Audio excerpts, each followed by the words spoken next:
চৰকাৰে বহন কৰিছে আৰু প্ৰায় 1000 কোটি টকা ৰাজ্য চৰকাৰে বহন কৰিছে। এই দলংখনৰ প্ৰয়োজনীয়তা ক'ত আছিল? গুৱাহাটী আৰু উত্তৰ গুৱাহাটীৰ মাজত শৰাইঘাটৰ দলঙে আমাক সংযোজিত কৰে।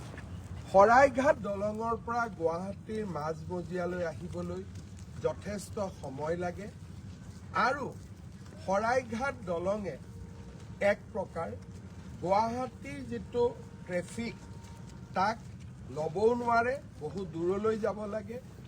ইয়াৰ ফলত গুৱাহাটীৰ চাউথ আৰু নৰ্থক আমি সংযোজিত কৰিব পৰা নাছিলোঁ।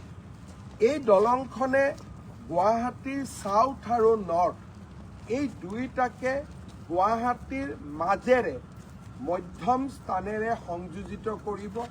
ফলত হায়দৰাবাদ, ছেকেন্দ্ৰাবাদ, আহমেদাবাদ, গান্ধীনগৰ ধৰণে আমি দুখন মহানগৰ নিৰ্মাণ কৰিবলৈ সুবিধা পাম।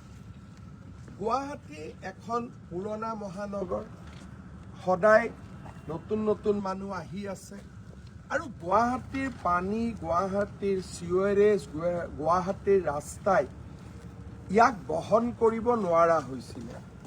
আমি বুজি উঠিছিলোঁ যে গুৱাহাটীখন এক্সপাণ্ড কৰাৰ বিকল্প একো নাই আৰু গুৱাহাটীখন যদি আমি এক্সপাণ্ড কৰিব লাগে, ব্ৰহ্মপুত্ৰৰ ওপৰত গুৱাহাটী আৰু উত্তৰ গুৱাহাটীক সংযোগী আমি নতুন দলং নিশ্চিতভাৱে বনাব লাগিব। 2019 চনৰ 9 ফেব্ৰুৱাৰী তাৰিখে প্ৰধানমন্ত্ৰী নৰেন্দ্ৰ মোদী ডাঙৰীয়াই এই দলংখনৰ আধাৰশিলা স্থাপন কৰিছিল আৰু সেইগৰাকী প্ৰধানমন্ত্ৰী নৰেন্দ্ৰ মোদী ডাঙৰীয়াই 2026 চনৰ 14 ফেব্ৰুৱাৰী তাৰিখে এই দলংখনৰ শুভ উদ্বোধন কৰিব। আধাৰশিলা কৰিছিল 9 ফেব্ৰুৱাৰী, শুভ উদ্বোধন কৰিব 14 ফেব্ৰুৱাৰী।